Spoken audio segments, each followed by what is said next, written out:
going live now on Twitch, but I'm gonna share the YouTube in the Discord.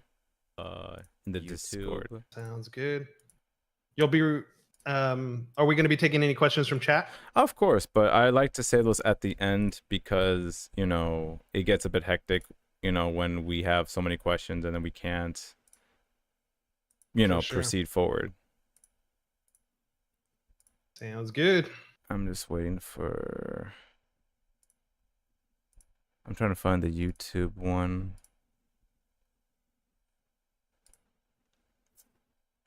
Let's see, because I have everything else here. Where's the YouTube link? That's the thing I'm trying to figure out. Copy stream URL. All right, let me see if I paste it. Does it show?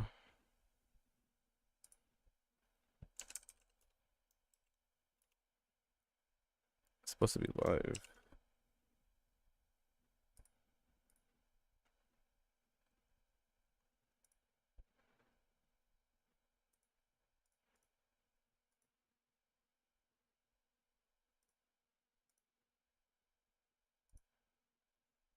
Okay, I'm live, but like I don't see why is it not showing on the channel. That's the thing. It's so annoying. Okay, there it goes. Finally, it takes like about 5 seconds to go on. It takes like about 5 seconds to go on. It's all good, man. All right, now let's go to the Discord, and we're good to go after this. LR. Alrighty. Striker interview. Let's effing go. All right, baby. All right, we are live, good sir. And let me get you back up. Alrighty, and booyah. All right, so we're going to start the interview. So first off, I want to say, you know, the usual introduction. So let's go. So, hey everyone, this is the Hidden Hero. I'm back again with you guys for this new interview with Striker from Lost Relics. He's also been known to do other things such as understanding crypto economies from other books, from other NFTs. And we're here to also learn about those kinds of aspects of his knowledge, and we can pick his brain to understand this kind of very deep dive into Lost Relics. And he's an OG from Lost Relics, so he's been there for a long time. I don't know how many years, but we're gonna find out. So how are you doing right now, Striker, man? Doing good, my friend. Thank you very much for having me on. This is going to be a fun one. Yeah, well, I'm ready to dive deep into it. You want to go into Lost Relics? You want to talk a little bit about gaming overall? You know, wherever you want to lead us, let's get it done. All right, so let's get right into it then. So, you know, but as usual, but before I do, be sure to like and subscribe and hit that bell icon too for more content. So let's get right into it. So my man Striker, let's see. The name Striker, who is Striker? What is the name? Where does the name come from? Yeah, so I actually got the name Striker back in college, so it's been a few years, you know. I was actually playing Halo 2 back in the day. Oh, wow. And my college roommate at the time he actually had put his name as Striker. Oh, okay. And whenever he would go to class, I'd jump on the Xbox and I'd play under his account or whatnot. And it just got to the point where I started liking the name so much, and I had just so happened to like become, I don't know, pretty, like, not to toot my own horn, but I had gotten pretty good at my college campus to where people started calling me Striker, and then it stuck to then. Nice. Yeah, that's a cool. good stuff. That's a good. Hey, man. I mean, by all means, it fits you. You know, you get the job done. You know. Yeah, I felt bad, but I mean, it would still, you know, those good old days of plugging in the Xbox into the LAN port in a dorm, and you're connecting to all the different rooms all across campus. It was good times. It was good times. Good time. All right, let's go to the next question. Do you have a business, and if so, what is the origin story? Oh man, I have a lot of little businesses, to be quite honest. Oh, so wow. I mean, my main occupation, you know, I'm a certified public accountant. You know, I'm handling business taxes and individual consultations with a specialization in crypto and Web3. Okay. So, you know, that's my daily 9 to 5, right? I'm doing consulting work, accounting work, tax work, things like that.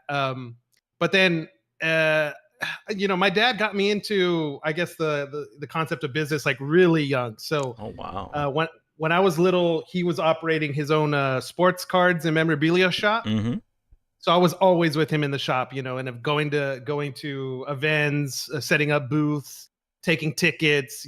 So like I got like a real early on, look into like what business actually is. And so I have my own sports card shop. I've been operating it with my father since I was literally, I don't know. I say 15 is when I started taking it a lot more serious. Mm. So it's been 15 plus years, and so that little business that I have on the side, obviously doing a little bit of consulting and advisory work in crypto. Okay. I consider also managing crypto and reading up on it and studying it like its own job as well. Mm-hmm. I had started a operational land center back during the Halo days. Wow. That was probably like the funnest times possible. Renting out ballrooms and going throwing tournaments or LAN Of parties like in course. Yeah, yeah, yeah, cities all yeah. around. Oh my gosh, So it's so it's a cool. lot of a lot of little things, I guess you could say. Oh man, that's like a big history right there. So like my question, this is the added question I want to ask, but like since you say you're an accountant, have you ever considered doing taxes for crypto in the near future that's out of your reach at the moment?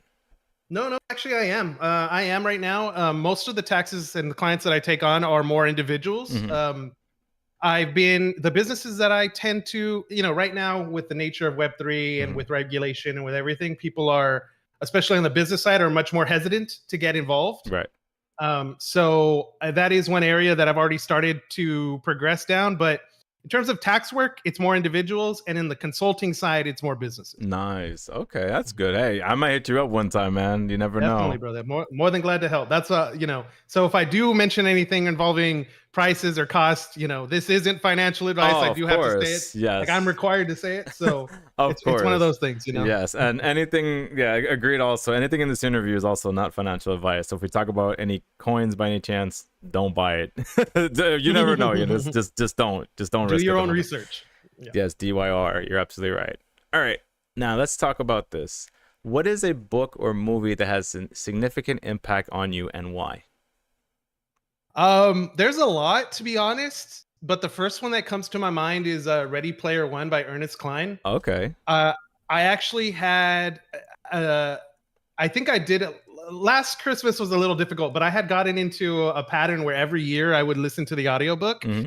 for like 5, 6 years running of Ready Player One, just because I don't know. I mean, a lot of things in my life have like intertwined to all kind of relate to this like crypto story Web3 narrative that I that I'm going down. Hmm. So on one side of it is the gaming side of it. The other side of it is the business and finance and currency Hmm. side of it. And it kind of just all comes together with that book. You know, not a big fan of the movie, to be quite honest. The book is way better. Of course. And the audio version, the audio book of it is read by Will Wheaton, and he kills it. It's a good one. Oh, Highly recommended. oh wow. You're like the Mhm. second person that has to recommend that book instead of actually the movie version. I might have to actually read up that book when I get a chance. Oh yeah, oh yeah. I mean, there's plenty of other books. I'm a big sci-fi fan. Lately I haven't been reading, unfortunately, sci-fi. It's all been more like studying or researching or type of more academic books. But Mm.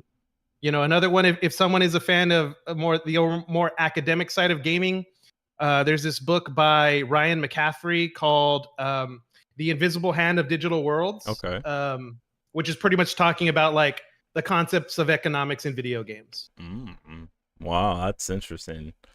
Mm. That's very good. It's very A interesting. little nerdy, a little bit on the nerdy side, but Hey, it's why kind of the stuff not? that I like. Why not, man? This is what we're here for. Hmm.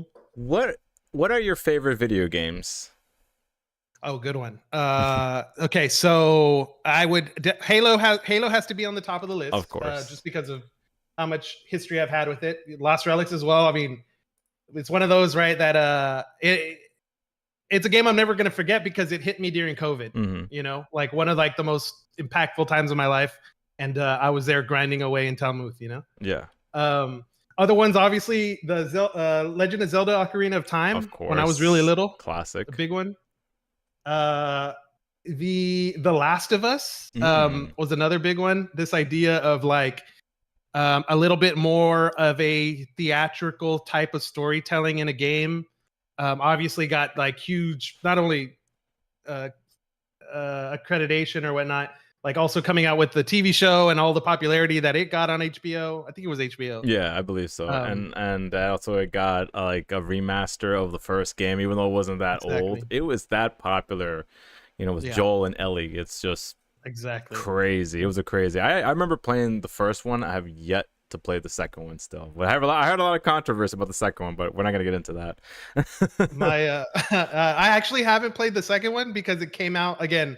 It was close to when COVID was around, and I just didn't want to go through the really darkness of it all. Uh, but I do want to come back to it. You know, my brother, he's an artist and a collector as well. He has one of the original sketches of Ellie. Mhm. The original concept art. It's this picture of Ellie around a campfire with a dog. It's literally titled Ellie and Dog. Mhm. Just drawn on pencil. It's awesome. I'm so jealous that he has it. Wow, that's impressive. All right. What are your hobbies? So I'm pretty sure, obviously, we know video games are one of the things, but do you do anything else in terms of hobbies? So I play a lot of softball, or at least I used to. Mm-hmm. Now with the little one, I my time is fully devoted over there. Mm-hmm. Softball, kickball were two things I like. Watching sports, I'm pretty big on that, especially baseball with my dad. Oh Just wow. catching a good game. Love to barbecue. Oh nice. So any opportunity that I get, like let's experimenting with stuff like like how do you barbecue dessert? Things like literally like experiments kind of thing on the grill. That's It's fun. interesting. It's Barbecue a lot of desserts. fun. Hold on, that caught Barbecue me off dessert. guard. Yeah, we're talking about like some s'mores, some like good stuff. Good stuff. Exactly. Ah, okay, okay. I got scared. That was like, wait, what? I heard of deep frying Oreos, yes, but I've never So, heard like deep so there's a bunch of frying. like doing brownies over the open flame is like another good one. Okay. And then a lot of people like to add the ice cream. Oh, dude. Oh, bro. I might go make some, later today. We'll see. That sounds like a great idea. That sounds like a great plan, man. Sounds like a great plan. Oh, ironically, since you're talking about grilling, this leads to the next question. What is your favorite food, and also what is your least favorite food? Okay, least favorite's hard because I like to try everything. Okay. There's this Mexican dish called mole that I'm not a big fan of. There's just something about like the combination of like meat and chocolate Uh-huh. flavor that just doesn't, I don't know, it just doesn't hit me right. Okay. But I'm a huge surf and turf fan. So, Mmm. steak and lobster, steak and shrimp, fajita, and it just surf and turf across the board. Love it. That sounds like delicious food, man. You're making me hungry, man. I just had I know, pancakes. brother. I feel you. Uh, okay. Very interesting. If you could travel anywhere in the world, where would you go and why? Ooh, that's a hard one, man. So I've done a lot of traveling Uh-huh. for different reasons, like the gaming side of it. Like when I was doing the Halo thing, I mean, I was going all over the U.S. and some parts of Mexico with Mm-hmm. with baseball.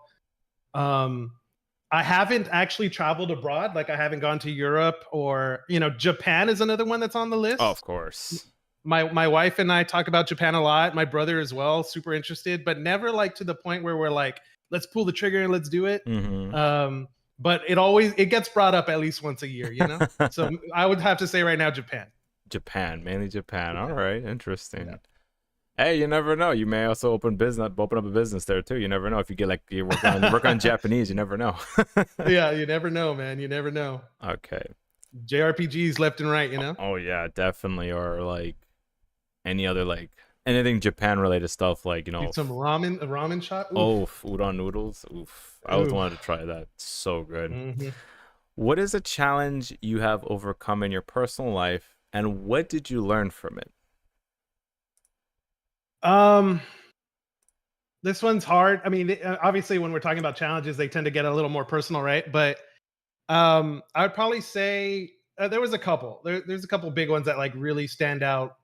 Um, One of them was that when I was in high school, I was playing baseball. I was also doing accounting back then. The in academic type of competitions for the high school, and I just got a lot of a fight back about like, you know what, just give up. You're not gonna make it. You're not gonna play baseball in college. You're not gonna do good on the exams. Like, just like, why even bother? You're not the smartest. You're not the fastest. You're not the strongest. And Mm, like, a lot of it was just a combination of it, you know, people wanting to like hold you down because they want to feel better about themselves or yeah. whatnot. So, those are hard challenges to overcome, that I overcame and made it happen. And so, like, learning those lessons early on, at least at the high school age, kind of like led me down this path of like, look, as long as you just don't give up, if you don't give up, if you outlast people, if you put your heart and soul into it, like, you'll accomplish what you want. And maybe your goals change along the way, but the point sticks. Like, just don't give up. And getting to college got pretty rough. Hazing, and guys in sports, hazing was really bad. A lot of, to be quite honest, a little bit of racism there. Mm, And it was a tough one to overcome, but it was a big life lesson. Going away to I went to school in Austin, and so it was like the first time like really being away from home, I guess you could say, okay. for a significant amount of time. Mm, Of course, not Austin is like pretty liberal, so I'm really? surprised. Yeah, I'm surprised that like that was a little bit of my experience, at least within the college atmosphere. Of But course. it's one of those things. Big life lesson. At the end of the day, it did help shape who I am, and made it past it, and just moved on forward. Hell yeah, man. Don't let the haters win, man. Always Don't let push the hater, forwards. the haters are always gonna hate, but just don't let them win. Like, Exactly, man. That, yeah. that's that's that's very uplifting in my opinion to hear that story. I'm glad that you share that with us, Striker. It can be hard, man. It can be hard, but it just comes down to like faith in self, like really understanding yourself and sticking to what you believe in, and there's always going to be a light at the end of the tunnel. You just gotta get through the dark part to get there. Very nice. I love that. What computer equipment brand do you recommend when streaming on YouTube or on Twitch or whatever? Because like, some people who are might be, on the fence of, doing promoting Lost Relics, but they're always nervous to go live, like how we're doing right now. What would you recommend, and what's your equipment that you're using? Oh man, that's like, my equipment now is a little outdated, to be quite honest. Like, I mean, on my PC, I'm running like a 2080 Ti, I think which at the I'm running the time same was like, thing. I'm running the same thing. yeah, I'm doing okay. Like, I can get things done. But everyone's showing all the bells and whistles with the new 4000 series and everything. I'm Mm-hmm. like, oh man, I want one so bad, but I also kind of want to wait for like the next generation to come out, Mm-hmm. get get it when it comes out, and then like I can like live its lifespan. Yeah, of Kind of like what I course. did with this one. Mm-hmm. So on that end, for streaming, I tend to use Streamlabs. I know a lot of people tend to frown upon it and just go like straight OBS. Mm-hmm. Um, I thought it was okay.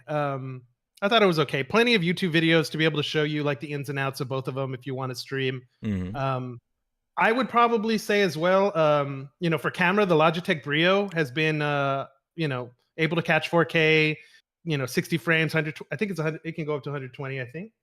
Maybe not. Maybe just 60 frames. I have to check. Okay. Um, but some of that equipment there. But I mean, my general goal right now is, hopefully if things go well, or as I'm predicting for the rest of the year, I actually want to do a whole new upgrade, a whole new system. Oh, really? So maybe the beginning of 2025, I'll bite the bullet and do that. But I'm putting together a shopping cart already. They're like, Of what do I want to get and why do I want to get it? So Yeah, that's great, man. Like Black Friday is coming around this year, so you can bite the bullet then, and yeah. buy all your equipment upgrades that you might need then during that time. So the two questions I have then, it would be, what microphone are you using and what headset are you using? So on to tell you the truth, both the headset and the microphone were gifts from my brother. So I don't know because he got them for me for Christmas back when I had started streaming before Lost Relics. Um, I know that on the microphone side, to be quite honest, I'm going to be lying to you if I told you. I'm not 100% sure Hey, no, it's fine. Listen, on that hey, end. listen, it's fine. So if you're not sure, it's okay. We'll just say they're gifts. It's fine. And to be honest, you sound fine. Honestly, I don't know what settings you have, but you sound perfectly clear. You're fine. And Yeah, he literally set me up for like doing because originally the idea was like doing podcasts. So I was like, just get me whatever the best equipment, not the best, but just get me whatever's going to be like good quality for audio. And I've been really happy. I can get together the info and probably put it in chat or something like that for yeah, later on. just DM me the information later, and I'll put it in the description on this video. That's all. Sounds good. Perfect. Okay. Let's see, because you know what's one thing people love? People love good audio, but they can't stand crap audio, man. They could watch a Yeah, terrible stream, but they need to hear you. it's crazy. You would think it's the other way around, but I know, right? so so many people would sign off just if you don't have good audio. Mm-mm. No, no. If you could change one thing about the world, what would it be and why? So big topic, big question, right? Mm-hmm. Look, I mean, all of my interests and everything, with financial background and all of that just aligns with this whole narrative that's going on right now with blockchain technology Mm-hmm. and like the amount of debt, that is owed around the world, not just the US, Europe, Japan, China, the amount of debt that has built up is causing a lot of problems to just go through this entire economy. The answer that governments have come up with is like, let's just print more currency so that the collateral of the debt does not lose value, it actually goes up in value. But then we have the side effects of inflation. We have wage earners not being able to earn as much as to be able to get past that hurdle of inflation. Across the board, things need to change dramatically. I think it's our generation that is going to be like taking over that mantle. The question is just really when. It doesn't seem like this is the year with two very old presidential candidates running, but sometime in the near future it's gonna happen. Of course, I wouldn't be surprised if we have to handle that this year. At the end of this year, I wouldn't be surprised. But again, hey man, so that I agree that you would change. So you would change like Reduce the debt position that we're in right now, so yeah. that people, the middle class, lower class, all have the opportunities to grow and advance the way that it used to be back when the boomers had their run. Mm-hmm. Because it's a heavy hurdle. It's a heavy hurdle. Okay. Fantastic. I couldn't agree more on that one. That's just perfect. Mm. Okay, now we're gonna get into the stuff that you probably most people have been wanting to hear from you. Sorry. Let's do it, man. Let's do it. Excited. How did you get into crypto? This one's a fun story, or not fun for me, like fun to remember. I had just let's see, 2014, I had passed the CPA exam, and I had just barely started to branch out on my own 2 years later in 2016. So I got my own office with a few business friends. We were sharing an office, and just one random day, my best friend at the time came up to me. He was like, "Hey, there's this thing called Bitcoin. I think I'm going to invest in it. I think we can make. I think I can make a lot of money." And of course, I had never heard of Bitcoin before. It was 2016, and I just came out just saying, like, dude, like, why would you do that? Just look, do your homework, invest your money in the stock market. Pick the plays that you feel comfortable in for the long run, and just let it compound on itself. Mm-hmm. Right. And he like gave me pushback. Like he just kept pushing back. Like, no, I'm going to do this. I'm going to do this. And I was like, look, you know what? Let's make a bet. I'll build a stock. I'll put some money in stocks. You put some money in Bitcoin. Let's see who does better in 3 months, 6 months, a year. Okay. So he agreed to the bet. Okay. And so I was like, okay, start doing my research. Okay, what am I going to buy like specifically to beat him in this challenge, right? Of course, still not looking at all at Bitcoin. Just Right. like what stocks do I want? And do I believe Exactly. in? So when I started putting together a list, a pattern emerged. So one of the top ones was Nvidia. Uh-huh. Okay, this play on gaming and graphics cards and all and just compute in general. Hmm. The second one was PayPal with this idea of like digital money. Of You know, course. at the time, PayPal was out of every $5 that was going around the internet, $2 were going through PayPal. Mm. So that was why I wanted to get into PayPal. There was a bunch of other a bunch of other stocks, plays on 5G, but when I put the whole portfolio together, the entire theme of it was a play on the internet and a play on the digitalization of currency. Okay. So I put that theme together. I started buying these stocks, and then I was like, okay, I need to go look at Bitcoin now, research Bitcoin to see if I'm going to win. Okay. So I started reading it and going through it and listening Uh-huh. to a lot of shows like or YouTube videos like Andreas Antonopoulos. I don't know if Okay. you've ever I've heard heard I've him. heard the name. I've heard the name, yes. Look, there's one you have to go back and listen to. It's called Fake News, Fake Money Okay. by Andreas Antonopoulos. It's like a 30-minute conference speech that he gives. It's Okay. just so perfect. It was like 10 years ago, and it's like so perfect for what's happening in everyday life. Wow. So that video was the one that finally pushed me across the line into being like, no, you know what? This is it. Like, this is the thing. So I immediately sold all my stocks, went to my friend. I said, you were right. Screw the bet. What do we need to do to get into Bitcoin? And so like, Wow. yeah, I put the money in Bitcoin. We started going down the mining path. Mm-hmm. We went to all the Best Buys and the Targets. We bought all of the freaking graphics cards we can find. Mm-hmm. We started building mining Mining rigs for rigs. Ethereum. Mm-hmm. Like by the end of it, the office was so hot because of all the mining rigs running. I was Right. embarrassed to invite clients to go. Wow. It was that bad. So I just went down that whole journey, and then 2016 and the 17 market was ridiculous. Mm-hmm. Uh, I played that cycle. I mean, for a newbie, not knowing what I was doing, I played the cycle perfectly. Sold out of Bitcoin at like 18,000. 2,000 short of the top. That's great. Um, That's still winning. That's still yeah, winning, bro. huge there. And then, the thing was that when the crash happened on Yeah. that cycle, Mm-hmm. I was I exited because I was confused. I didn't understand what this whole thing of like hard forking was going to be. Mm-hmm.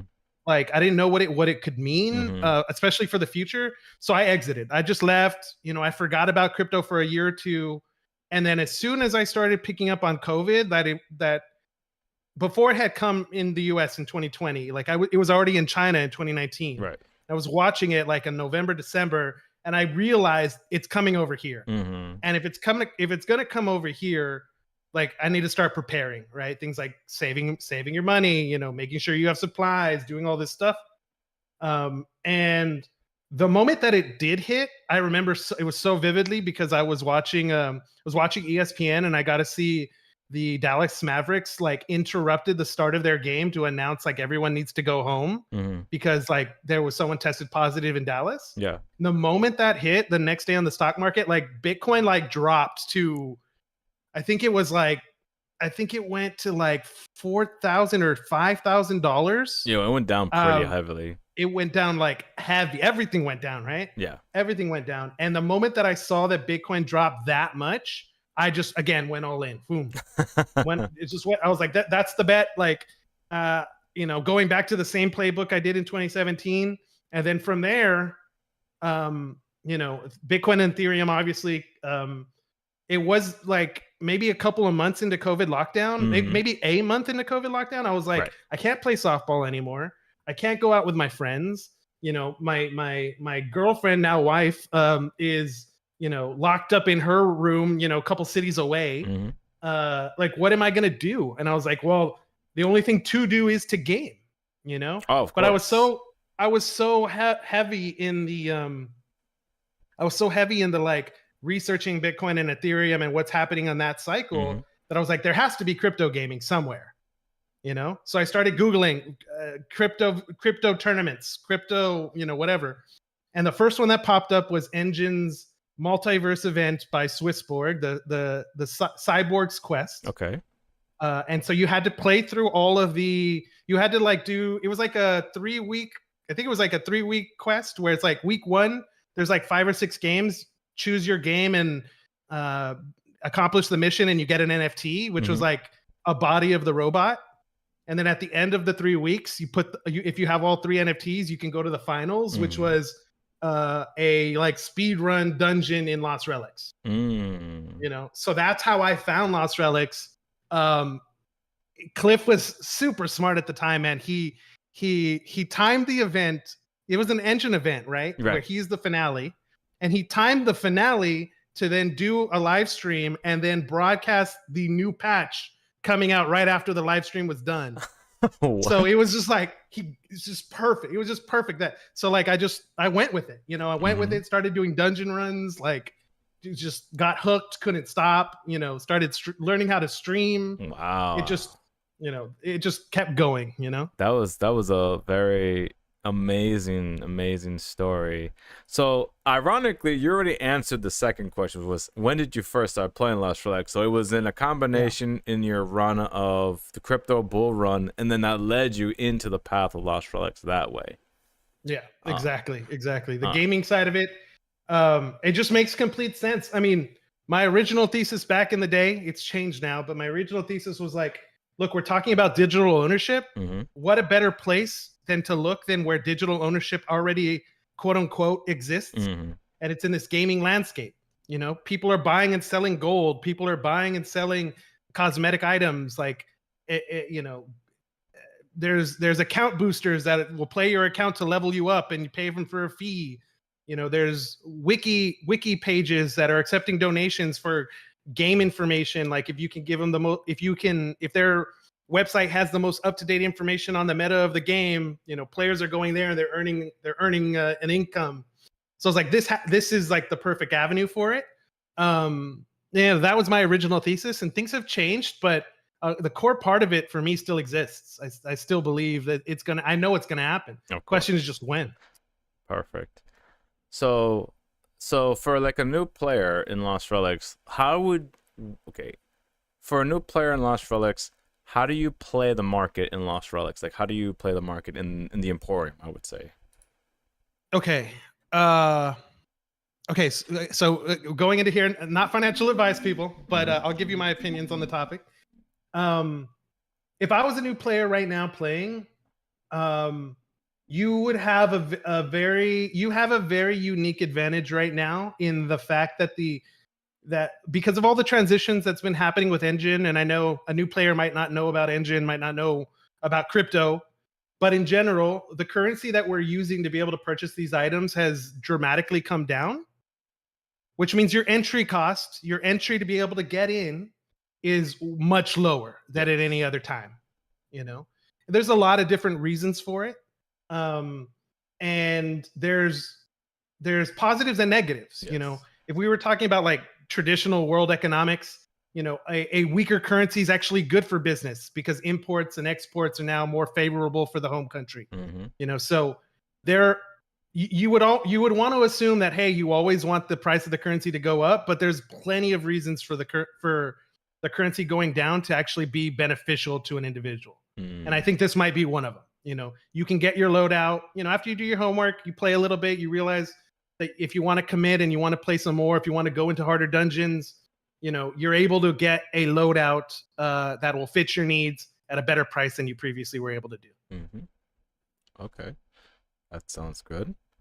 You know, I always recommend for new players, I think you have to start on the rare side, right? By picking up those, the cookies, the walnuts, the health regen items, the things that'll just energy regen, that'll just let you experience the game. Yes. You know, and let you grind those chests to be able to sell, you know, get yourself 900, 800, 1,000 gold or whatnot a run, and be able to use that to continue forward and building out your loadout. Right. No, go ahead. Go for it. No, go ahead. No, I was just gonna say, like, if you're like one of the players that is already like, you know, maybe you have some spare cash to throw around, or you enjoy the game so much that you want to go heavier, then it's when you start looking into like making sure that I think you have to start with weapons. Yes. You have to start with either sword, melee, or and ranged. And if you're wanting to invest, then you can look at picking up some of those, because those are going to be the thing you're going to build everything else off of. Exactly. You could buy relics because, hey, maybe they are powerful or they're more scarce, but if you don't match it with the correct weapons, then you're not getting the full value, Mm. Perfect. Now, since we're talking about relics, or I should change it now to artifacts now. Artifacts. Yes, artifacts. my correct. apologies. Even in the script it says relics. Sorry. The next question is, what is your favorite artifact or artifacts? So there's 4 that just come to mind. It's Archer's Ring, Legion's Fall, Harvester, and Pumpkin. Like, those have been staples in my loadout from the very beginning, and it's been very rare for me to find occasions to switch them. Mm-hmm. Of course, that being said, the game's in beta, right? Like, we're gonna have items change and be tweaked to make certain things more powerful or less, or to adjust the meta. That's going to continue to happen, so be cautious. But yeah, those are my favorite. I mean, those are the first things that come to my mind when I visually think of Lost Relics. Of course, Arcers is always so OP, and I hope it stays that way. But like the remainder of the game, that's just my opinion. I'm just being biased. 100%. I also think, I mean, I need to go look at the prices again, because I'm not sure where the market is right now for, like, I would expect that a new player could easily pick up epic items and just build an epic loadout, like, for a really budgeted price. Mm-hmm. Even I bet you there's even some legendaries that'll go for lower values that can help you do some of the harder dungeons. Mm-hmm. It's really right now my mindset is that, like, there's Transcendent and Mythical, obviously top tier. And then the rest of it, I believe, is like a good area for new players to search. Right. And as the game progresses and as population grows and as things continue to change, that perspective will be different. When we were in the bull run of 2021 and 2022, my thoughts was like legendary and epic were in that category, where I thought, look, rares and uncommons are for new players. Anybody else, like, hey, of course prices were a little more expensive then. Right. So it'll fluctuate. But yeah, I mean, start with weapons and go to relics. Perfect. That's perfect. So what is the hardest level for you in Lost Relics right now? Like what kind of map, which map is hard for you right now? Dude, I don't know about you, but freaking level 6 on Descending Nightmares is like fighting those bosses are such a sponge magnet. Like, they soak so much damage that I'm just there, like, burning energy left and right. And I'm like, I can play this dance with him, right? We can go around and around and burn some minutes and wind them down without taking a hit. But if you make a mistake, if you decide to go left one time to juke left instead of juking right, and they get you caught, like, game over. Yeah. No, it really is. I was recording a video that I wasn't able to post because the file got corrupted. But I was on level 6. I had done the whole playthrough. I was on level 6. Right. I completed level 6, and I was like, all right, guys, peace out. I'll sign off. Make sure to like and subscribe. Right. I turned the video off, and then I proceeded to accidentally go down to level 7. So I was like, oh, what did I just do? And I had a warden's chest, just like, I went down to level 7 with no resources, no relics, and I was like, screw it. I was like, let's just see what I could do. I got through the minions, but I couldn't touch bosses at all. They just, my man, couldn't be done. R.I.P. That's all I gotta say. God damn. Yeah, it's crazy, man. That's sad. Like, I mean, 250,000 gold, bro. I know. My brain was like, okay, finish the video, sign off, we're good. Okay, now and then exit was just like, click the button. Oops, wrong button. I see. Okay, that's very interesting. Ironically, that does lead us to the other question, which is, what is your opinion of Descending Nightmare or Terror Descent? Like, have you tried both of them, or you've only tried one of them? I've done both of them. Okay. The main question I had when I was reading, I'm sorry, before the Medium article had come out, Right. the main question that was in my mind was like, how I was still on the path to get to Inverdin, Mhm. right? So I was thinking like, man, there was a lot of time and work that Cliff dedicated to like this end game mode that very few players are going to get to see, because you have to get there first. Mhm. And I was like, how's he going to do this? I was like, what's going to happen by the fact that he put the free to play, the free to play mode Yes. in Talmuth, like that. When I read the article, that just was like, duh, that makes complete sense. Like now I get it. Now I can see how a brand new player can get to experience this patch. Maybe they don't like get to jump to like the best, the hardest levels with potentially the better rewards, but they still get the chance to experience it. Mm.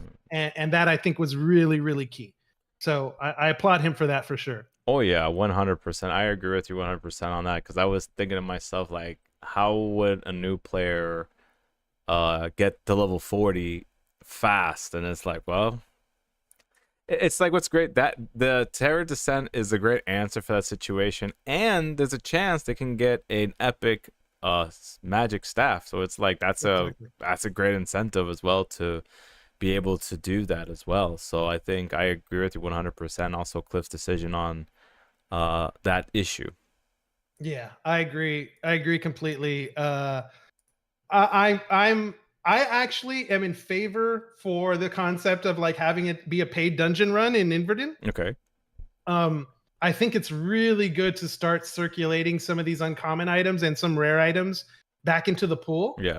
because you know obviously Lost Relics it's a grind, right? Yes. We're playing a grind. We're playing with friends, community, and whatnot, and when players can experience the sense of like not just finding it for themselves but just hearing that one of their friends found something, Mm-hmm. that starts to spark that drive, that like that dopamine hit that will justify hours of grind or gaming or whatnot to be able to achieve whatever you want to achieve. I mean, there's 100 different ways to play Lost Relics, and I do think that I'm looking now, like going into the future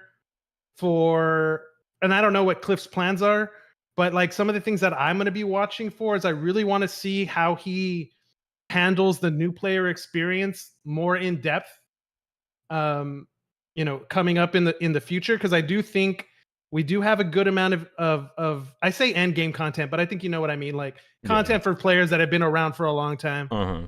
Um, but that onboarding of new players and what their experience is and what they should expect to happen versus what is actually happening, Mm-hmm.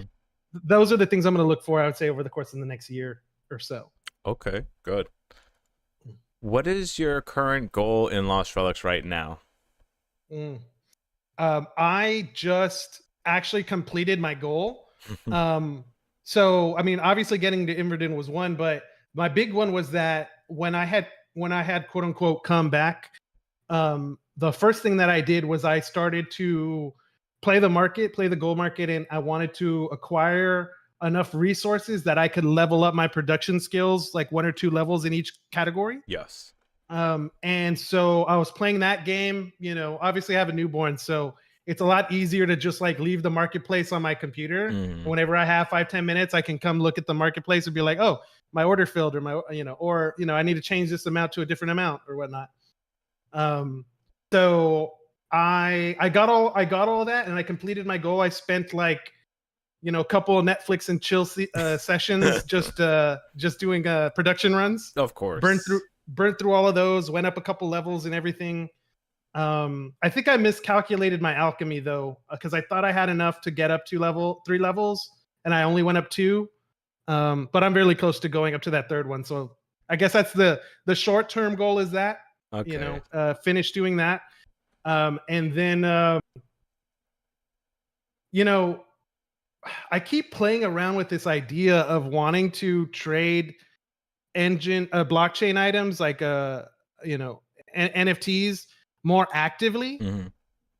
but I keep holding off. At least right now, I've just been like in a hold pattern, for a while now, mostly because of the blockchain complications of Engine, moving to Polkadot, then leaving Polkadot, and then obviously all of the things how that affects Lost Relics as well. Having items on JumpNet or having transactions, shadow stones on JumpNet, and then having to shut down withdrawals or having to like migrate items. We've been playing this whole like blockchain backstory types of narratives where I've just been like, okay, look, right now, sit and hold. But now it seems like, hey, Engine is starting to turn another path, where they're in control of their own fate now. Yes. There's been discussions in the Discord about withdrawals being turned back on. Yes. And obviously new items with the new patch. So I think we're getting to the point where like now there's a lot of less things in the economy that can put roadblocks on players. Okay. More so than there typically are, which makes me feel like, hey, I want to start, buying and selling items left and right. For me, I play around with this idea because I never do it. But like, if I could actually make it to where like I was helping market make the Emporium, where it's like someone wants this item but no one's selling it. Okay, if I could figure out how I could, one, sell them an item so that they get what they want, but then two, also make sure that whatever was earned is enough to be able to maybe acquire that item later on when there's like a downtime or a bear market or whatnot. I would really want to do that, but all the tools have to be in place to be able to do things like that, I think. Yeah, that's interesting. All right, and the last question for you, my man Striker, before we do Q&A, is what are some suggestions you would tell Cliff to improve Lost Relics? So the way that I look at this, so it's normally like I've been doing some advising for other Web3 games as well, and I like to put a big separation between obviously the gameplay aspect of it, the business aspect of it, and the blockchain technology. Like I like to separate those three into three different buckets in terms of like making recommendations and things like that. On the reason why I do that is because on the gameplay side, like I can tell you what I think is fun. I can tell you that like, hey, I enjoyed the dodge mechanic, or I enjoyed the endless dungeon runs. Like I can tell you like, oh, it would be improved if you could do XYZ. Right. But because I'm not a developer, a lot of the times like those recommendations that I make fall like on like there's so much background information you need to know about actually being able to implement some things that I just never feel confident in giving those types of recommendations.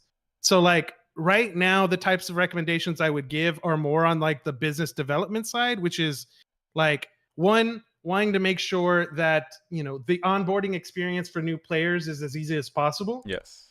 Engine has changed a lot, with the matrix chain versus, the relay chain and all of that, and obviously withdrawals, getting turned back on, another big one. But I would want to see a world where the new player experience is easier for them to be onboarded, easier for them to also enjoy or be able to experience other dungeons that may be situations where you're not like item capped. In other words, like you can't do this because you don't have mythicals. Right.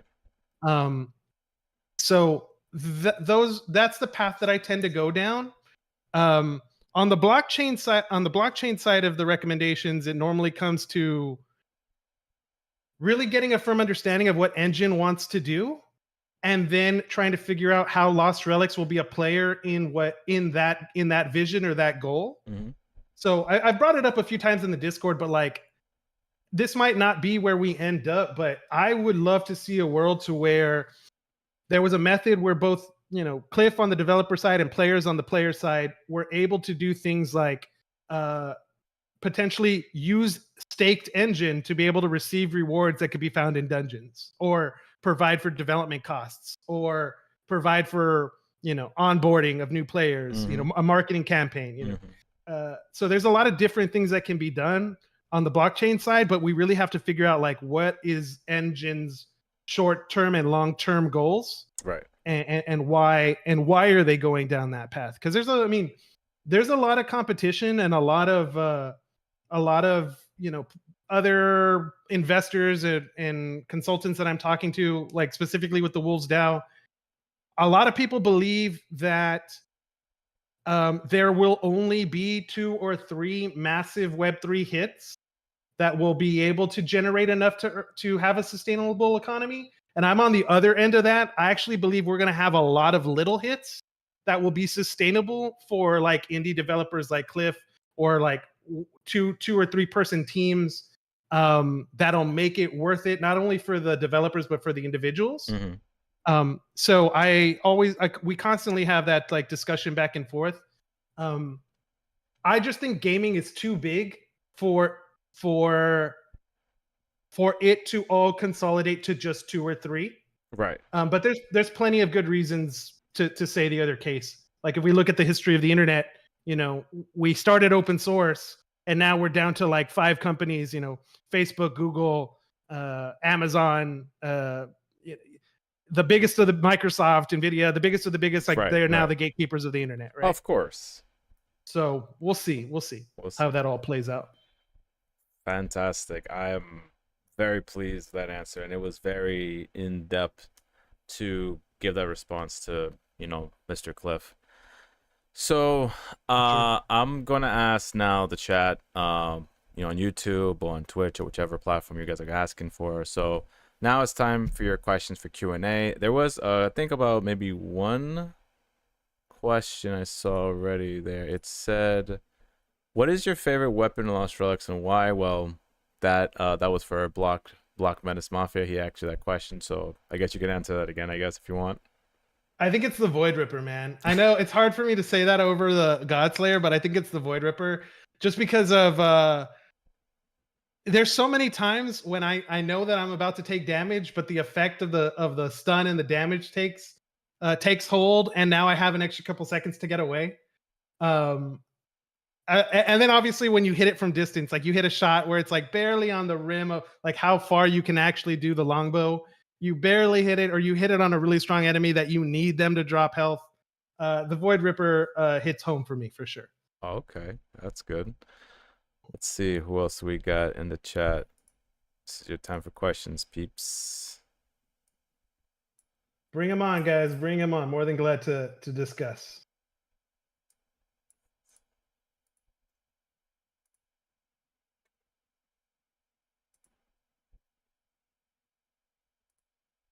Haven't hit anything on the new patch yet. That's another one. Still waiting. I hit a lot of things pre-patch. A lot of those Etherwoods were just dropping like candy for me for a while there, like literally 1 or 2 a night, which felt really good. But I'm still waiting to get something out of the Descending Nightmares. I see. Okay, we got one from Simon Rodel. Sorry, apologize. I know who that is, but they asked, would you say you invested a lot in Lost Relics? So again, a lot is a matter of perspective, right? So the way that I look at it is like this. I have always, this is one thing that I haven't changed my mind on. When it comes to like the investment side of it, I'm a firm believer that most people should simply, again, not financial advice, but most people should be looking at acquiring Bitcoin, Ethereum, and Solana. Yeah. That should be a primary holding for you. Once you have secured those things, or once you're like able to comfortably have funds there where you can sleep at night, where you're not afraid about like, I can't lose this money, where you have a nice stable investment that can compound over time and let them do what they do, then you can allocate things like 5-10% of your whole portfolio into plays, into like quote unquote the degen plays, which gaming would fall under. At least right now, I would still consider it a degen play. But so it's a matter of perspective. When I started, Engine was like roughly around like 13-14 cents, which is crazy because we've now like done the round trip. We're now back down to those prices again. Um, so when I started being able to get things like, I mean, I hit a few mythicals. I think I've hit like maybe 5 or 6 mythicals over the years of playing. A lot of legendaries and epics and down the road. Um, but when I was like acquiring things like the mythical, you know, like dividing supremacy or even like I'm blanking on uh the reckoning Yes, I know what you're talking about. The two-handed reckoning, the electrical one. the two act, yes. Also, When I there's was the parrot. acquiring those, or even like buying the Void Ripper and buying, I think at the time the Void Ripper was the most I had spent on Lost Relic for a single item. Right. And like at the time, it was like I think it was $300, which would be a lot for some Of people. course, that's a You lot know, for some people. so I I didn't consider it. For me, it was part of the degen side. It's in the 10% portion of my portfolio. Now, there were definitely, if I had been perfect, the right thing to have done would have been to sell out in the 2021 phase, near the top of the speculation, right before all the major stuff with JumpNet and Engine started. Of course, like that wasn't my play.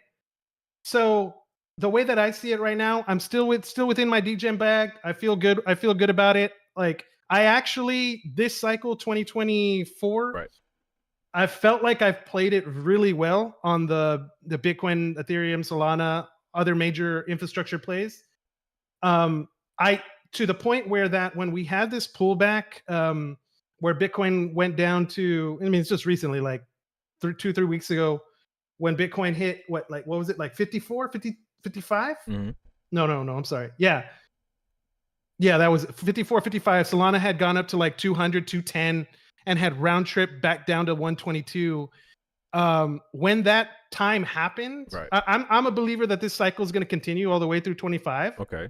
So when that happened, I actually made a really big choice on selling all my gaming stuff Okay. to roll it into more Solana, roll it into more Ethereum, roll it into more Bitcoin. Mm-hmm. I sold everything but like 3 projects, and of course one of them being Lost Relics. And I mean, Lost Relics is to the point where like if I ever sell, I'm gonna feel bad. Like I don't want to, to be quite honest. Mm-hmm. Like I want to experience this ride the entire way, no matter what happens. Right. Right. Sink or swim. But like making that switch, getting out of all the other gaming projects that I was in, Yeah. and focusing in just a couple of them, with the timing of it all, like just played perfectly. Like now I feel like I have freedom to be able to like look for the home run pitches in Web3 gaming, and when they come, take a rip at them. Okay. So also, Simon also said, even if you take a loss in Lost Relics investment, would you be okay with it? For me, I add money to the game because it's fun and nothing more, really. So, I mean, I think, well, I'll let you answer that, then I'll add my 2 cents as well. So yes, I think so. I mean, I think one of the benefits of like Web3 gaming is that you have the option of selling, even if it's for a loss. Yes. Like you put in $20 and you get out 10. Like you can't do that anywhere else in gaming. You can't. You just can't. Yeah. And that allows you to go ahead and do like what I just said. I'm rolling it into other crypto. You could roll it into another game that you're playing. Exactly. You have more financial freedom now than you had before. Yes, there's going to be plenty of opportunities to actually earn an income. But right now, when we're still in this development phase of figuring out what Web3 gaming is going to be, the risk is extremely high. And that's the only, what the risk has to be that high if only like one game like Axie Infinity is going to like hit major. The risk has to merit the reward. Exactly. But we'll see. What are your thoughts? My thought on that is this, like, so I'm choosing my words carefully because I know technically what I say is I'm very hypocritical, like in the sense that like I have invested quite a bit in Lost Relics. I will admit that in terms of gear that I've purchased. But I would say just be reasonable with the money you invest in. Like you said, $300 is a lot of money for some people. Then don't spend $300 on an item. Then maybe just wait for the price to go down or talk to the person who's selling stuff heck, even maybe sometime. Well, this was back in the day before, we had Shadow Stones. Now it's in Engine Coin. We had the Spiz giving away items and stuff like that back then. He was sponsored by Market Square Gaming at the time, Mhm. and some people will be doing giveaways at some point. And what's fascinating was I forgot who posted this in the Discord. They mentioned how Engine is ironically doing this whole Ready Player One situation where they're gonna try to take Engine and expand it across all other games using their coin. So it's I for me, I can kind of see the idea, but my thing is, how realistic is that going to be in the future? Like, that's the thing. Like, I'm be more concerned about, like, would they manage to keep the upkeep for that ability? Because if you say every game, that's a lot of games. You're gonna expand it to, let's say, hundreds of thousands of games. Because it's like, what are your thoughts on that? I'm not sure if you've seen that article about that. Yeah. Yeah. So actually, that's getting me super excited, to be honest, because that multiverse event, the Ready Player One event Yes. that they're doing in August, Hmm. fingers crossed that it comes out in August or it happens in August, but we'll see. That was the same event that I got into back in 2020. Oh, really? That it's the same. Okay, I'm sorry, it's not exactly the same, Similar. but the concept, the marketing, the discussion about it Yeah. is almost the exact same thing. It's like as if it was like part two. Oh, wow. So that's what gets me fired up, because like it just, for me, reliving the past in terms of this, in terms of the Engine token, and what Engine's plans are. I think it is, I let me throw out a couple of really key topics that pop in my mind. Number Sure, one is sure. that projects that started in 2017, 2018, 2019, before the previous, or were available. I'm sorry, that was too far back. Let's say 2019, 2020, Sure. um, where Engine was at the very beginning of it all, coming up with the contracts for the 1155 NFT format on Ethereum. Hmm. Um, those projects that were able to acquire a bag of crypto in those days are set. Like, they're not going to die. They may not have as much relevance as they used to, but they're not going to die. Hmm. The YGGs, Yield Guild Games, Right. the I'm trying to think of other really big projects that have like fallen off, but like they're not going anywhere. They're going to continue to exist because they have so much crypto in the treasury. That's just gonna be able to be their runway for the future. Um, I'm drawing a blank right now, but Engine had gotten its coin so distributed that it was being held by a significant amount of people all over the world. It wasn't just located in one area like the US or Asia or the South America. They had gotten it spread out almost everywhere. Like, there was discussions about ETFs involving Engine being held in Europe and in Japan. I believe they're headquartered out of Singapore. I'm not sure. Um, but like, they had gotten their coin distributed so well, that it gives me confidence that they're not going to go away anytime soon because of that. Now that they're doing this transition, um, they they're at a junction point right now. Again, on the tech side of it, Hmm. the thing that we've learned across all the rest of Web3 has been that, like, infrastructure plays, building the tech to be able to do what you want to do, Hmm. has been extremely profitable, but is now very oversaturated. There's gaming chains, L2s, there's Polygon, there's Ronin, there's Immutable, there's big time with their own private blockchain, Champions Ascension's launching their own chain. Hmm. So the learnings that have come up has been, one, what's the purpose of a publisher in Web3? Which Engine, I would believe, could fall under that type of title, which Hmm. is, they have this ecosystem, they have their coin plus their tech are powering these games that may not be able to do it without it. Um, but there's also the opposite side of the coin, which is that if you are having like Engine in your game rather than having your own token, you're bending the knee to the ecosystem provider. Right. You know, I think we're going to go into a world where the big 2 or 3 games that really do hit will have their own currency and have their own chains and do their own thing. Mm-hmm. But I think 90 to 95% of all other games will fall under Engine's type of ecosystem. Okay. So if that is the case, now Engine's competing with things like Immutable, with Ronin, Yeah. with these other publishing type of chains. You can choose to go down that path, which means like you're competing for IP. Then you want to get the best games that you can on your platform, Right. or you can go down the tech path, which is like these are things that can only be done on Engine.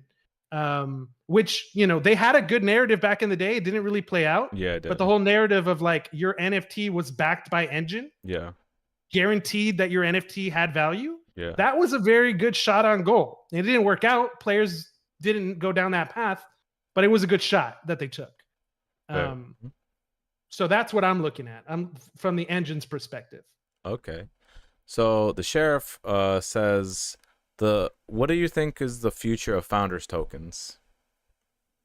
Big one. I really would, you going back to one of the questions that you had asked about, like one of the things that you would recommend to Cliff. I think founders tokens need to be taken. I don't want to say more seriously, like as if he doesn't take them seriously, but I do think that they need to be bumped up a notch in terms of importance. When it comes down to building community, there needs to be a way that the community itself can unite or can share in this type of like universal ownership. And if you're going to set a standard for that, like I think it has to start with founders tokens. I would want to see things like founders, one of the biggest issues that we always have is when a new patch comes out, there's always bugs. Yes. Right. Again, this is on the development side, and I don't know if like I can say it, but it doesn't mean it's physically possible. But I would want to see a world where like founders get the patch a week early to be able to play test. Like they're the ones experiencing it, giving feedback, doing things. Obviously, there's been a lot of discussion about like about multiplayer, co-op, things about guilds. I think a lot of those things can first be funneled through founders and then out to the masses. Right. They don't necessarily need to give, it doesn't necessarily need to give any major gameplay advantages. Like you might not need to get a gameplay advantage from being a founder. Right. But all of the like white glove service type of things like, having priority customer support, or having, if a new item is going to be sold for Lunari on the market, that the founders get the first option to buy before they sell out. Right. Or, more, rewards are good as well.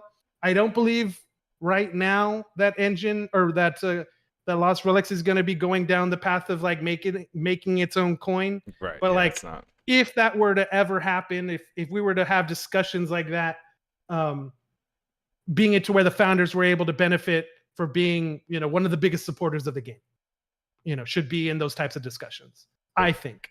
Okay. I think Cliff has made some good like counterpoints to it. This idea of like creating value, like this was something made back in 2016. How can I, or how can a game continuously, I don't want to say support, but like guarantee value over all of these years? Right. And I get that, but I still think that there can be some improvements. I don't know. What do you think on the founders token talk? That's a spicy one. Okay, founders token, like I like the idea when what he's done, where founders token has the ability to gain additional rewards for events. I love that idea. It, in terms of, I guess, like I understand what Cliff is struggling with the idea that why should one item have such a longevity of like every, it increasingly gives unreasonable gains over year after year. But again, that would shoot the price of a founder's token up to the moon as well. I could imagine, like, because I could say a whole bunch of stuff that I would want as a founder's token person. I would love to say a whole bunch of stuff, but like you said, the technology behind on the back end, what does he have to do just to get that to go up? It's a bit questionable. And at this point, honestly, he's been putting out very good content as it is lately. You know, like I can't really say, oh, it's not good enough or whatever. I would never say that. No, it's more like the only thing that I would say that I would make a small nitpick about him right now is I want that co-op at least 2 players. Just give us 2 players. Does not have to be 4 until he is comfortable. Like, let's put it that way. I want him to be comfortable. I just want 2 people because then it could speed up the runs faster and, you know, a whole bunch of other things that I would love to happen sooner, like pets as well. That's another thing I would like to happen as well. But again, that's a completely different topic. But just for the founders token, I would just like that players who have founders tokens just will be the will be the testers for that mode. It could be hectic as it wants to be, but I'll gladly take one for the team. I'm pretty sure you would too as well. Yeah, 100%, 100%. I think I mean, it's like you were saying, it is a hard topic. I I think it's a hard topic, but from what I've seen across all other games and from, you know, different discussions I've had, I think it's a must, to be quite honest. Yeah. The question is to what level and to what degree. Um, I am in the camp of like I want co-op more than I want PvP. Yes. Is that where you stand? Oh hell yes, way hell yes. I want PVE over co-op over PvP. PvP, to be honest, I could care less for PvP. Honestly, I actually don't want it to be in the game because I'll be honest, either of us would have an unfair advantage to any new player that comes in, which I don't want them to run away from the game. That's the last thing I want to do. Does that make sense? Yeah, yeah. I mean, I think when I think of PvP, I think there's ways to make it balanced, even for players that have a big holding of items. Like I can imagine a world where like let's say it's you against me, we both go in. Okay, before the battle begins, your entire collection of NFTs and my entire collection of NFTs are available for us to pick from. Now you pick your whatever you want, I pick whatever I want, and now we go at it. You know, I mean, there's a lot of different things that can be done. I just want to avoid in the short term the negative consequences that come with the competitive aspects of PvP. Like you were saying, like turning off new players, right? Yes. Because if it gets to the point early on where the players that have been around for the long time play so much that they know all the ins and outs, they know if you do this, they'll counter with that. You know, that will make it not fun. Yes. On the co-op end of it, I mean, I'm just complete speculation here, man. But I just know from the numbers that I've crunched with other teams and stuff that I know how expensive it can be to run servers, and it's just I don't know if that's. I know that that's a big financial cost that any development studio would have to take on, and if that is if we're in a situation right now where those costs are just too high, maybe that's the case. If we're in that world, I would love to see co-op modes that happen like asymmetrically, to where like, you know, you and a partner of your choosing have 1 week to complete whatever mission. You can look at it like a bounty quest. You can look at it like a you have to get to a certain level of tower descent, or terror descending nightmares. Yes. I would love to see other ways that we could do co-op in the game. That doesn't necessarily mean that you and me are in the same instance together. But yeah, I think co-op would be a big one to start adding in. Of course, if it's possible. Of course. So yeah, okay. So we have again, Simon's asking, when do you think Engine will explode in price again? I mean, you mentioned it earlier that we've kind of come full circle. I just checked the price right now. At this time, it's about 16.74 cents right now. So we've kind of come full circle. I think we've crashed quite a bit, and I would say maybe give it time. Maybe I don't know how much time. Not financial advice. Put that there. Hmm. So what do Yeah, you give it think? time. Hmm.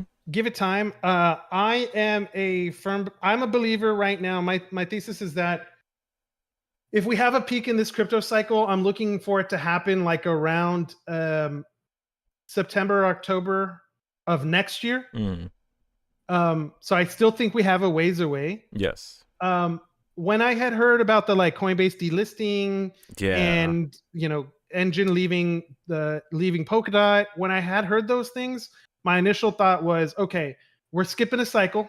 There's not going to be much activity. There's not going to be much that's going to happen right now for this Mm, cycle. The Engine needs to pick up the pieces and continue moving forward. Um, and that was my original thought. I still think that like a general improvement across Bitcoin, Ethereum, and Solana will push altcoins up. Where I think Engine was going to fall in this narrative, I do think we're going to have another gaming token run. And when that does, Engine will be in a basket of gaming coins that will be bought up. mm, So I do see a world. I can easily see a world where we get back up to the $2 ranges, yeah. maybe even in this cycle. But if you're talking about like long-term sustainable growth, I'm looking at that for the cycle to come. Okay. You know, Yeah. Let's it see. really depends because I'm kind of shocked that Engine is doing this multiverse event.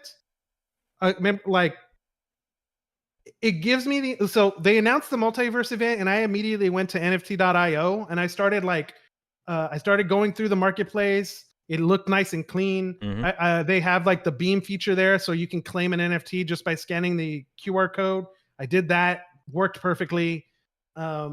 So they have the pieces. Okay. They have the pieces. A lot of games have also transitioned outside of Engine, which means Engine now has the ability to focus on a few select key games for this run. Mm, So maybe there is a world where Engine does their best to gain attraction and attention this cycle, mm, with the next cycle being the one where they really take off. right. And if they do that, I can see Lost Relics benefiting from it this cycle. I can see that happening. Right. So let's see. I can see Descending Nightmares becoming co-op. PvP on every game creates a toxic community. Yes, we went over that. So co-op is 50-50 to happen. Joshi, I can't make any promises. I want to say it will happen, but I don't know at some point whenever Cliff decides it'll happen. If co-ops don't arrive, this game will be directly dead, to be honest. I mean, I'm not sure about that, but that's we'll I leave. wouldn't Yeah, go I ahead. wouldn't I wouldn't say that. I mean, I can understand some people saying it. I wouldn't go that far, but Yeah. I mean, can you imagine, just curious, like imagine co-op in Descending Nightmares and we're both on, let's say for example, me and you would go to Descending Nightmares. I could imagine one of us screws up by like we're panicking and then one of us hits the damn ice trap and the warden's just like, oh, you both are stuck there. Good. Just kills game both of over. us right there. We're like, mother effer, that would be the worst. And I know, I mean, in that situation, I would not want co-op in that mode because goddamn, like I'm pretty sure someone will blame, oh, it's your fault because you stand on this thing. Why did you pull that mob? You weren't supposed to do that. I know. I could imagine that situation. No, I would prefer it to be in a regular adventure open space. That's the kind of co-op I imagine, not in a narrow area. Because if you're gonna step on something, please bring resilience tonic and fire potion, please. That's what I would only ask. If someone's gonna be that careless, please do that at least for us, please. Those are big. Those are big deal. Yeah, big deal. Saved your butt so many times. And Simon, I think we might end up. Okay, well, I'll ask this question. I'll have time for one more question after this. Where did you learn all your knowledge on crypto? I'm pretty sure that's towards you. There you go, you, Mr. Striker. Where did you learn all your knowledge on crypto? It's all online, man. It's all online. It's all YouTube. It's all Twitter. It's all It's just combing. Come up with your own opinions on what you think is happening, and then like start to find other people that either agree with you, but specifically look for the ones that disagree with you and why. Mm-hmm. And you know, you kind of just start to you kind of start to just like curate this list of like people or thought leaders like that you respect or that you believe are correct, and you start following what they say over time. And you know, the one thing that I would definitely say is like no one knows what's about to happen, so even if someone's right, they're still partially wrong. So that leaves a little leeway for you to be able to input your own opinions on what you think is going to happen. Mm-hmm. um, but there is a big difference between what you want to happen and what is actually happening in the market. um, it doesn't matter if your narrative like crypto's not going to happen the way you want it to happen. um, even if in the long run you're correct, this cycle just might not be that. Mm-hmm. You know, there's a lot of discussions right now about about NFTs being dead. You know, gaming NFTs or whatnot. Like the whole market just feels like they're done. Um, I'm on the opposite end. I don't believe. I easily see a world where NFTs come back and make a big push, but the question it all comes down to timing. Exactly. You know, it all comes down to timing. Yeah, definitely. I mean, you know, I agree with you. It all comes down to timing, and like, I'm not sure when. I feel like NFTs are gonna come back as well, but maybe rebranded, not as the name NFT, because we already know that. And I've done my own extensive research and looking into other gamers like Young Yeah, other YouTubers that harshly criticize NFTs in such a negative light, which I understand people's ideology that, you know, in their world, in their world, they could copy and paste an image and have unlimited access to this type of content as much as they want. So for them to go from that to then what we're used to, having scarcity of blockchain items and all these things, it's kind of like that would be so foreign to them in such a way that it's like they wouldn't get it, I feel like. And I feel like it's such a hard bridge to gap. And I would say, and this is in my opinion, Mhm. that NFTs are not there yet. And the issue is these gaming companies are stigmatizing it so badly that you can't really say the name NFT without people frowning about it. You know what I'm saying? So I think before that comes around, it can, but it needs to come back as a completely different name. That's what I would suggest. Yeah, I think I can realistically see a world where that happens. I again, you know, kind of going back to what I just said a minute ago, which was like, do your best. Like, you should have an opinion on what you think is going to happen, but do your best to not to not. You have to see the world how it is, right? So like, I watch Young Ya a lot. I've Mhm. watched Asmon Gold speak. I've Same. watched a lot of the major streamers, you know, shit on NFTs and crypto in general. I Mhm. see that. But that's the narrative, right?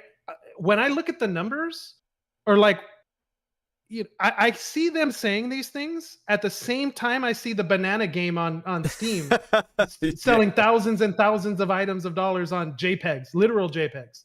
Okay, you are I right then about that. see I then see League of Legends creating a $500 Skin. skin to celebrate Faker going into the Hall of Fame, Mhm. and I see gamers revolting and banning that character left and right because like that was a bad move. They shouldn't do that. And then flash forward a month later, and it's moved. I don't even know how many hundreds of thousands or millions of dollars. You know, so like the narrative is one thing, but just because that narrative isn't matching with the reality of what's happening. Okay. Yes. And we have to remember, I think, that everyone that's come into crypto, no one, maybe except for Satoshi, but no one came into crypto immediately believing this was going to be a thing. Mhm. Everyone starts by thinking like, that doesn't sound right, or like this can't be. It's too good to be true, or Exactly. Yeah. you know, everyone starts there. You know, Of so I don't course. I don't blame I don't blame Young Ya and some of the other. What's his name? Juan, I think. Asmongold. Asmongold's a good one. I don't blame them. I think they're giving their audience what they want, but at the end of the day, the numbers speak. Yes. And Banana Game doesn't get to second place on Steam if there isn't a demand for it by players. Yes. The argument people could make is that it's bots, and I'm okay with that argument. Mhm. Maybe it's 100% bots, but Possibly. if it is that, then that's just telling me the world we're going down. We're going down a world where bots and gaming and AI are going to be present, and there's nowhere, you're not going to be able to get away from them. And if that's the case, then a bot causing economic transaction in a game is almost identical to a human causing economic transactions in a game. Mm, Pe- people might not like it. You might not want the world to be that way. But I'm just reacting to what is actually happening in front of me. Of course, and that's what we should do as well. All right, let me read these last two ones, and I think we could wrap up. So, Engine, Matt says, Engine all-time high was above $4 USD. I could see that happening again, which I would agree. At some point, we're gonna hit there again, maybe higher. You never know if if we get like a really good game that pops off really good. Maybe LR might be that game. There's no self promotion there. That would be nice, but you never know. It could be another game. And the last one is Aya Wonderland. I think people coming into NFTs or crypto gaming in general, they think they're going to get rich quick, and when the markets take a dip or a dive, they aren't used to it. It's crazy how people are acting. I can definitely agree with you. I agree with her on that. It's insane, and also it goes to the whole idea. Excuse me.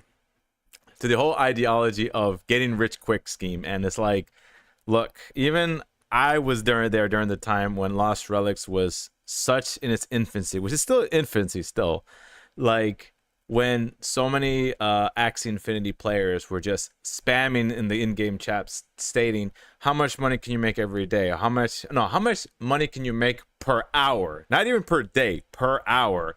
And it was terrible in terms of like engagement and toxicity at the time.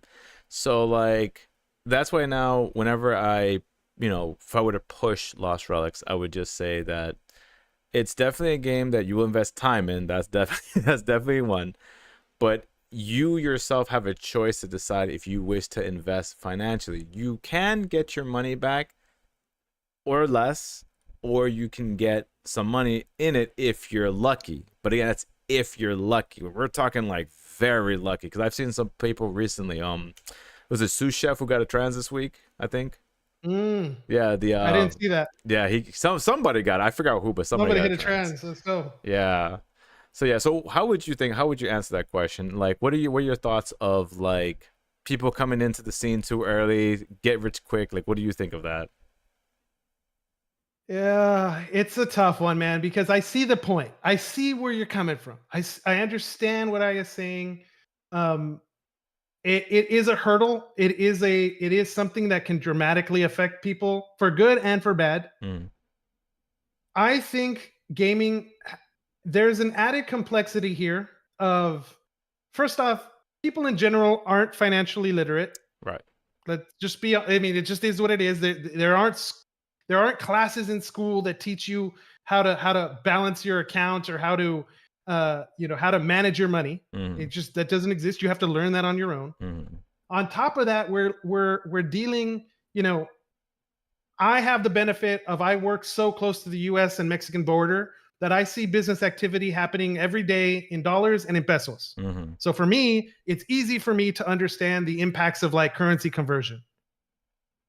Throw that to a gamer who now has to understand, I'm buying something for $100, but it's an engine, and if something happens in engine, then did my item really go up in value? Did the engine of it go up in value or down in value? Did I lose? Did I win? I completely understand how complicated it can be. Um, I I think that economics in games, blockchain in games, naturally lead to a world, uh, a more hardcore type of world where players are going to need to better understand these things if they're wanting to play this and do this the way that you were describing, as like how many dollars can I earn for an hour.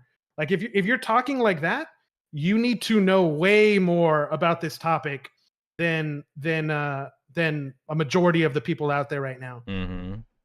If if that's not your concern, then there's nothing wrong with, hey, I'm going to put in $20. I'm going to buy an item. I'm going to play for the weekend. Okay, my weekend's over. I don't have time to play anymore. I'm going to sell it. Okay, maybe I can't get my 20, but I'll sell it for 15 or 16, $17. Mm-hmm. Like there's nothing wrong with that at all. I do think that gaming in general, Axie Infinity did a lot of good and did a lot of bad. Mm-hmm.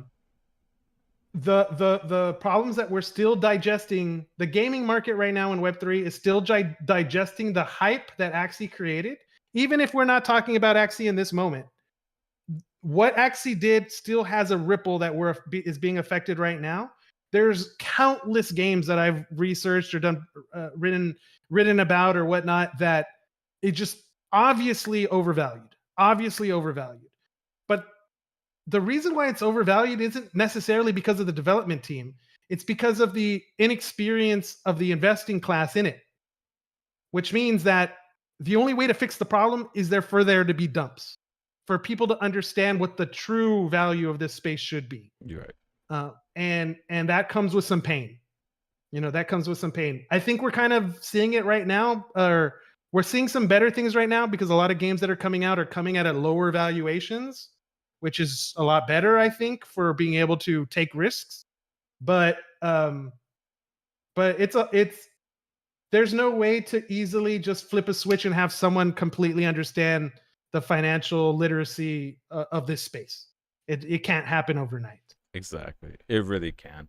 I also like what Aya says. Aya says 100% striker. A lot of people do not know how to manage their finances, and we got Petty giving the salute. Petty Foggy TV. So definitely, I think that's on that note, I definitely would like to wrap things up right now. So where can people follow your socials, Striker? I know you're on YouTube. Where else you're on? Yeah, so YouTube and X or Twitter, that's the best places where I'm the most active. Mm-hmm. Right now, since I got a newborn, it's difficult for me to find time to stream. Mm-hmm. I want to do that in the future, but right now I'm probably just going to be sticking to, my comments on Twitter and the occasional video on YouTube. Perfect. So it's going to be striker_VII on both platforms. Perfect. And definitely I'll put your info in the description as well. So with that, everybody, so if you enjoyed the video, be sure to give this video a like and subscribe, and I'll definitely see you guys next time with another video. This is the Hidden Hero signing out, and as always, never forget to follow your arrow. Take care. Take care, guys.